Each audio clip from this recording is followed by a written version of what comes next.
Hi, everyone. So, today I'm going to talk about the ISFJ, the Guardian. So, I'm going to explain this type correctly now. So, what is it about the ISFJ, the Guardian? I'd say it's one of the most misunderstood of the types from the MBTI perspective. I think one of the key issues is that people assume that ISFJs are kind of soft creatures, very sort of submissive, the sorts of people who would be human doormats, you might suggest.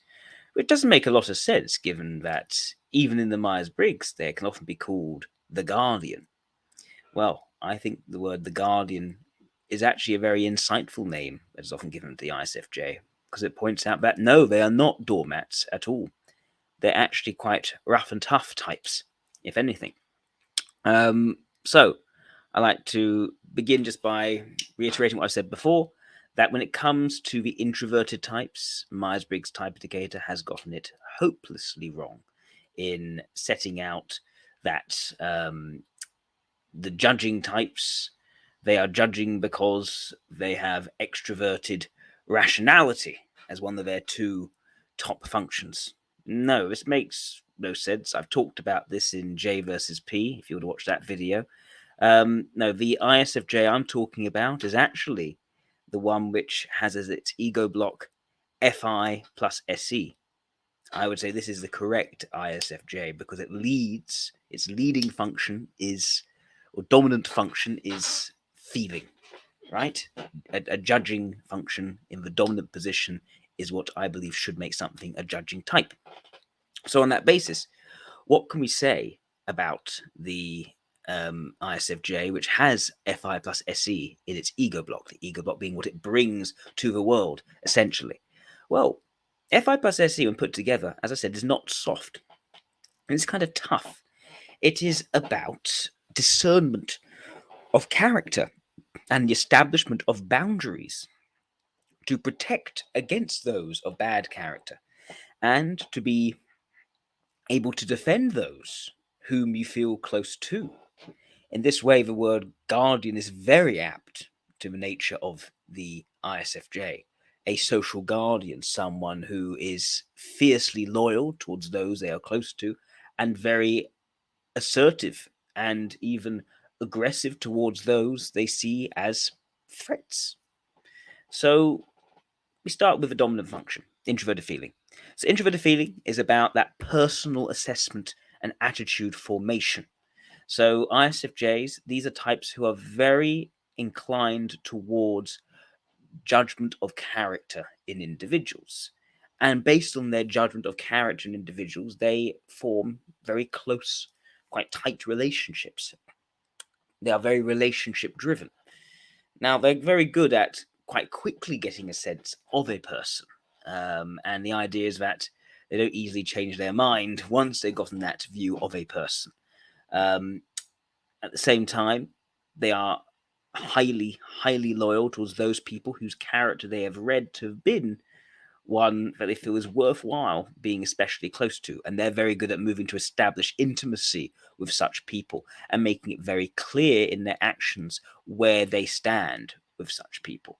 Um, at the same time, they have a great deal of strength and flexibility in their introverted feeling because it's also very strong. So they can set up the right kind of relationship with each sort of person. They'll know that this person should be very close. That person is definitely untrustworthy and should be kept very far away from them and those who they feel close to. But there's still a person in the middle. They know they can trust them just about as far as they can throw them. And they can throw them somewhat, so they can trust them somewhat in these circumstances. They're going to find out, how am I going to work with you? And at what level of length am I going to keep you still away from me? What this means is that ISFJs are not the sort of people who just quickly warm to people. They're people who need to assess what you are like first, and that will decide the relationship that they are going to have with you. And yes, this is an area of great confidence for them, being able to read people based on their assessment of character. And the question is, how do they get a sense of people's character? It's less of an intuitive thing. It's more about how they are made to feel based on their assessment of extroverted sensation, which is the auxiliary function. So the point is the ISFJ looks to real concrete actions and behaviors, physical signs through which they can tell personal character. So what has someone done? How is there something about the way someone is moving or behaving that is a bit off and a bit suspicious? ISFJs are very tuned in to these things. And once they can tell that in a person in a concrete, actual way, that is what makes them form their judgment. And it is very much harsh judgment. It's not a good faith judgment. It doesn't give people many chances. Instead, it's about, okay, this is my assessment of character. What am I going to do about it now? So they then move to action against the person or for the person based on their personal attitude. And that can mean using extroverted sensation to be the ready enforcer of the right sorts of boundaries they wish to set with each person based on their personal attitude. So if they like you, they will act to keep you close. If they dislike you, they will act to keep you far away. And they are very good at deciding how close you are to them psychologically by utilizing the physical space around them. So that's a key thing here. There are also themes here around vengeance to some degree and punishing those who have done them wrong. If you watch, say, a Quentin Tarantino film, he has a lot of ISFJs as the leading characters. He sort of fetishizes them, and they're often some sort of vengeance um, arc, you could say, where you did wrong to me, I'm going to do wrong to you, that sort of thing. And it doesn't always play out quite that way in practice, but there is a certain, if they really, really dislike you, they hate your guts, they can sort of justify to themselves doing quite nasty things to you as a result. Because at the end of the day, their morality comes from their personal attitudes, and they're very able to back up their attitudes with their actions, which is kind of the idea. And yeah, this is, as you can see, introverted feeling, extroverted sensation here, very much a social thing, but it's also a social thing that's also quality oriented, picking the right kinds of people, not just being friendly with everyone. That's an important thing here, right? People, and that awareness of people doesn't necessarily mean being chummy with all sorts of people. It's also about reading threats, reading negative qualities in people and picking those out as being a problem and being able to confront those problems. And even with people they actually do like, if they see problems in someone's behavior, if they can see that person not acting in the way which they know their character to be, they will call them out on it. ISFJs are very good at keeping people on their toes and being quite vituperative with their challenging and calling out of things which aren't actually in line with the character of what they've expected of that person based on their relationship. So yes, extroverted sensation is very much a sort of proactive, moving in, controlling use, which supports their personal attitudes. Now we move on to the super ego block. This is what is not valued and not strong. It is where the person sort of publicly ends up failing, you could say, or external pressures put on a person, how they actually meet those external pressures or don't. So here it's TI plus NE, introverted logic and or introverted thinking and extroverted intuition. So it's that sort of theoretical space. ISFJs are people of real actions, real relationships. How is this actually going to help? They're not so interested in speculation and theory for its own sake. They're likely to say, what is the point of this? You're unlikely to get them talking about a topic which is far outside of their own experiences. It's like, what is the relevance here? How can I use this? How can I move forwards with this?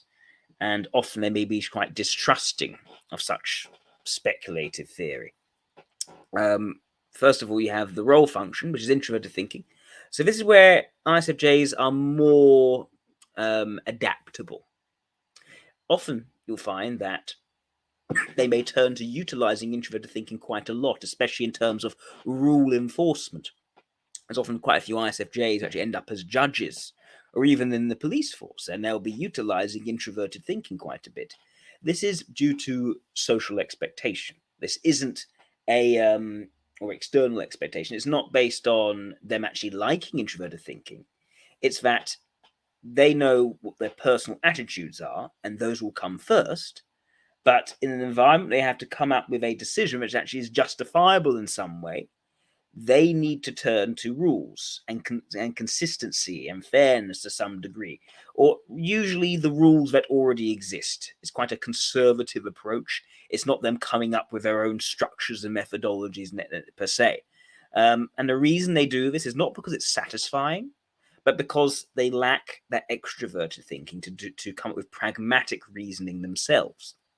So if they use introverted thinking, they'll conform a lot to the rules, to the structures, coming up with the conventional justification for why something is meant to be based on these principles which are commonly accepted, because that's how they're able to navigate in a society which demands a kind of logic of them, and this is the more manageable, even if less desirable, form of logic for them to use. So that's how they utilize introverted thinking. Makes them able to be quite structured, able to be, make their case in, say, a court of law, you could say, very effectively if they need to, with practice, with good experience in this particular area. And it's the idea of it's what they've grown with experience, even though they don't particularly like doing it themselves. But then you have the vulnerable function, which is extroverted intuition. And ISFJs, for them, this is their blind spot. They do not easily see, or just do not see, alternative possibilities and perspectives and experiences outside of their own. They often tend to see things based on how they've experienced it, how they've gone through it, how they have felt it to be. So if someone is coming up with different ideas and possibilities which don't feel quite right, which actually seem suspicious or untrustworthy, and are adding to the ambiguity around what is they know in their heart to be good, or know in their heart to actually be quite fishy and untrustworthy, they're going to be quite put off by that. These are quite stubborn types in the way. They do not seek a broad range of interests. They seek to focus on what is relevant and important. So, yeah, they're not fanciful or whimsical in that sort of more intellectual, abstracted space. They need to know how it's actually going to be useful and relevant to them. So yeah, they can be they can treat extroverted intuitive types with a sort of puzzlement, you could say. They don't quite understand why they're going in that direction or this direction. Why can't you be a bit more straightforward? And they are very straightforward types, essentially. So yeah, extrovert intuition, not really their sort of thing. And once they have decided on a course of action, it's very hard to convince them they might be wrong, because they put up the blinkers. They're not interested in looking outside. Why waste time looking outside of here? This is sort of where we're going towards. Similarly, if they've decided that someone is not a good person, they're not going to make it easy for you to change their mind. You have to really go in front of them and really show that contrition for them to really think, oh, maybe I will give you that other chance, because they're not inclined to do that. They're inclined to see your character through your actions, judge you based on that, and act accordingly. So they can be quite quick to judge as a result. The idea of delaying things because they might possibly be wrong doesn't really occur to the ISFJ. That's not to mean they're very hasty decision makers either. But once they've decided, that's usually it. They can be quite single-minded after that point. Now we get to the super id blocks. This is what is valued, but still weak. And it's in the realm of extroverted thinking and introverted intuition. The idea here being that long-term pragmatic decisions, that's what the ISFJ values. They don't like the speculative and theoretical. They actually have a great deal of respect for the kind of intellect that, again, is relevant, that is factual, that can be trusted because it is accurate, and is lending towards long-term outcomes of personal meaning to them. That is the idea here. So what we see is that, first of all, the ISFJ greatly values extroverted thinking, despite not being very strong at it themselves. ISFJs, they, because their extrovert intuition is actually not very strong, they can get sometimes they can get the view that they actually are quite good at certain things, actually quite bad at certain things, which can actually be can be sort of separated from reality to some degree. They're not good at accurately assessing their competence at things. Now, what they do, however, respect greatly is competence in others. And they'll get quite frustrated if other people around them are not competent. They want people who are competent. They often, when they're at their best, is when they surround themselves with people who are more factually smart than they are, people who know what they're talking about in their fields of expertise. ISFJs greatly value that. Think of, say, George W. Bush or even Margaret Thatcher. Their strength was often based around having very factually knowledgeable, competent, capable advisors. And their skill set is being able to pick these people, understanding the character and building the right sorts of relationships with these people so that they can actually be fed with extroverted thinking. Outsource it to them so that they can tell them from all the data that's available what is actually relevant, how can it best be applied, how can we achieve the outcomes we wish to achieve. So without that, ISFJs, they they can do what they already know and have practiced and experienced, but they're not comfortable going into a field where they don't have that factual information at hand, that they haven't learned and practiced it carefully themselves. And so they'll just steer clear of that. They tend to be quite a bit more intellectually modest in that way. They're a lot more cautious about trying something new out, right? In case it doesn't work. And they're not able to know if it would work or not until they've actually tried it out and tested it. Again, it's that sort of conservatism that comes into play for the ISFJ. At the same time, once they actually are able to be advised through that and knowing this will work, then they become far more appreciative in that area, and they can be far more confident in that. The problem is then continuously then assessing, is this working or not?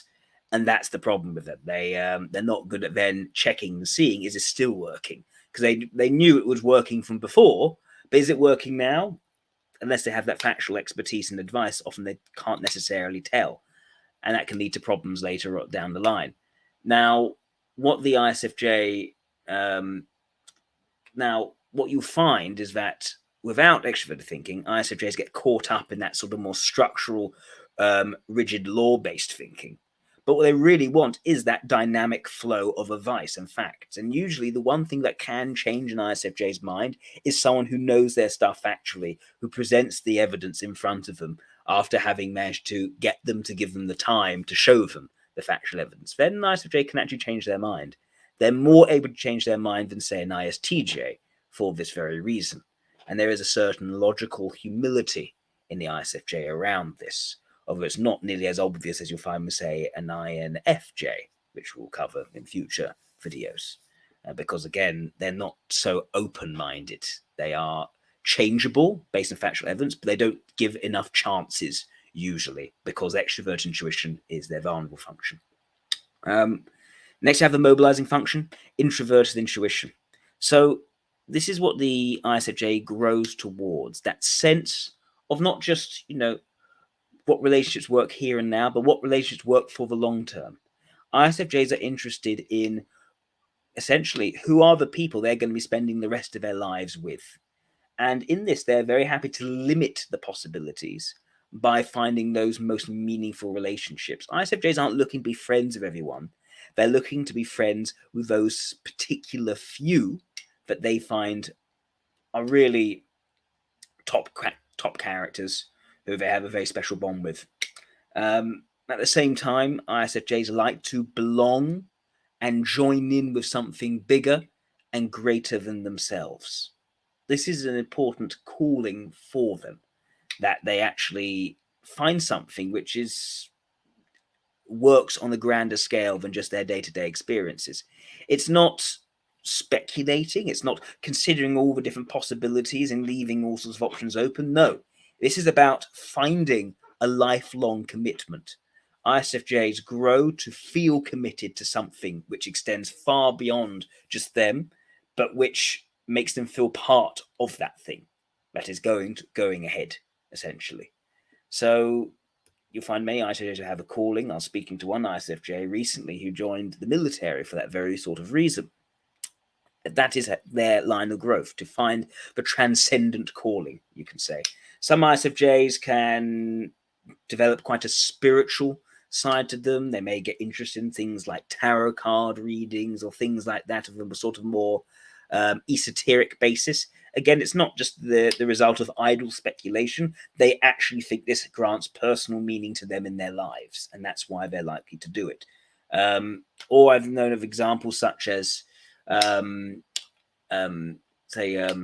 the dictator Sulla in classical Rome, who was told by an oracle that he would achieve greatness and die at the peak of his power or something like that. And so he really believed in that destiny, and he allowed that destiny to motivate him forwards in life.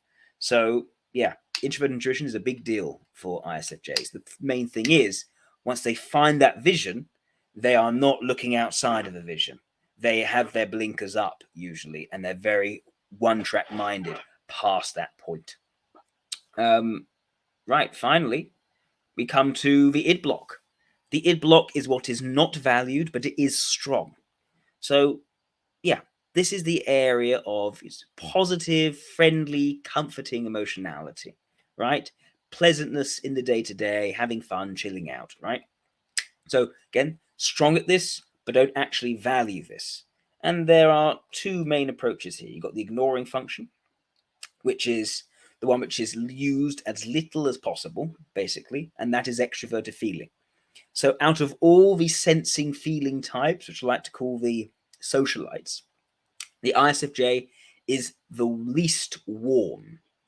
And as a result of being the least emotionally warm, because they are ignoring extroverted feeling, they are not just showing their emotions willy-nilly, right? They can often be mistyped as thinking types. They may even see more of their logical side than their ethical side, because their ethical side is really the introverted feeling, not the extroverted feeling, which does more of the sort of social engagement stuff.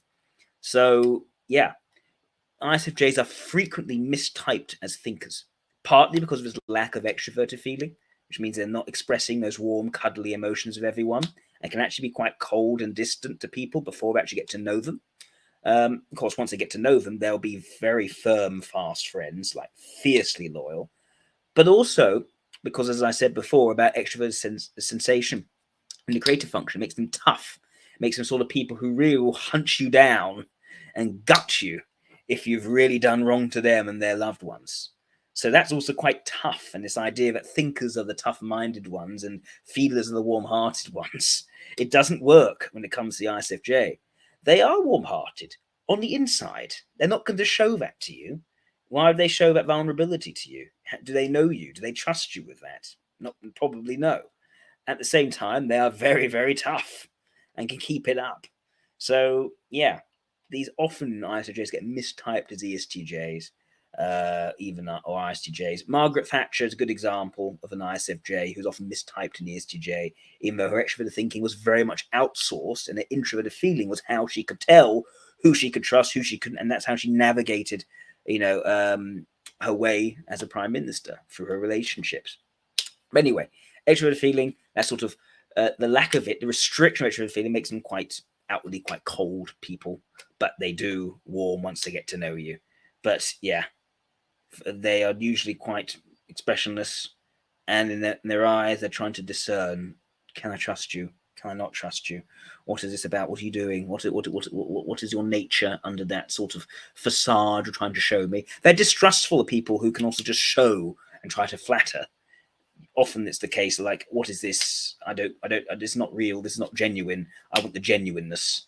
I want to know I can trust this person and the facts which they're giving me. So extroverted feeling, yeah, not really their cup of tea, but they can use it. And once they have that relationship with you, they can be very socially engaging with you, and they can show that real warmth. And yeah, even though they can be quite blunt with people in their assessment of character, they are aware when enough is too much, and when they actually are pushing things too far in terms of how they're being perceived by others. But they're not going to bow and scrape to that either. Usually just won't particularly care how they're coming across in the public arena, because what really counts are their personal one-to-one relationships. So yeah. And finally, we have the demonstrated function, introverted sensation. ISFJs, they like the transcendent. They like what is ultimately more meaningful, and they're also pretty intense in terms of once they're fixated on something or they have a close friendship they want to protect, they will be as aggressive as they need to be in that respect. So introverted sensation is sort of more cuddly, sort of more down to earth, sort of more just balanced side. You may think, where is that in ISFJ? Well, it's there.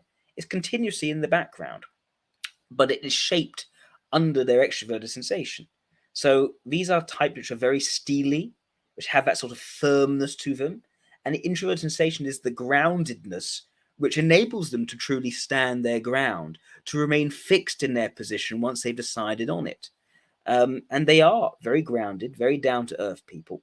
When they have been on their journey and they've accomplished the things they want to accomplish, if they've met that big goal, their default is going to then retire to the farm. Think of George Washington.